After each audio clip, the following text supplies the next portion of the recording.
আজকের ফ্রেমটার মতন এত বড় রেজিন ফ্রেম আমি আগে কোনোদিনও করিনি।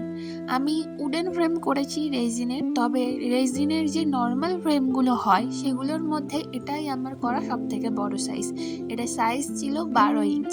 আর এটার কাস্টমাইজ দেখে তোমরা বুঝতেই পারছো যে এটা কিন্তু ওশিয়ান থিমের ওপরে পুরো কাস্টমাইজটা হচ্ছে। আর এই ফ্রেমটা যেই দিদিভাই অর্ডার করেছিল সেই দিদিভাই আমাকে বলেছিল যে ফ্রেমটা কিন্তু ওশিয়ান থিমেই করে দিতে হবে, আর সেখানে যেন বালির ভাগটা কম থাকে। আর তার সাথে তাদের হ্যাপি অ্যানিভার্সারি আর সেই অ্যানিভার্সারির ডেট আর তাদের নামের প্রথম লেটারটা আমাকে লিখে দিতে বলেছিল। আর বাদবাকি জিনিসটা পুরোটাই আমার উপরে ছেড়ে দিয়েছিল। এটাই বলেছিল যে এরপর তোমার যেরকম ভালো লাগে তুমি সেরকমই করে দাও। তো তাই আমি এখানে কিছু গোল্ড ফ্লেক্স অ্যাড করেছি, কারণ আমার মনে হয়েছিল যে সাইডগুলো বড্ড ফাঁকা ফাঁকা লাগছে। তাই গোল্ড ফ্লেক্স অ্যাড করে দিয়েছি আর উপর থেকে কিছু পার্ল অ্যাড করে দিয়েছি। আর যেহেতু দিদিভাই বলেছিল যে দিদিভাইয়ের কোনো স্ট্যান্ডের দরকার নেই, তার বদলে যেন আমি হুক সিস্টেম করে দিই যেন সে সেটা দেওয়ালে টাঙিয়ে রাখতে পারে, তো সেই হিসেবে আমি কিন্তু দিদিভাইকে পিছনে একটা হুক সিস্টেম করে দিয়েছি। এবার তোমরা পুরোটা দেখে জানো যে তোমাদের কেমন লাগলো। আজকের জন্য এইটুকুই, টাটা।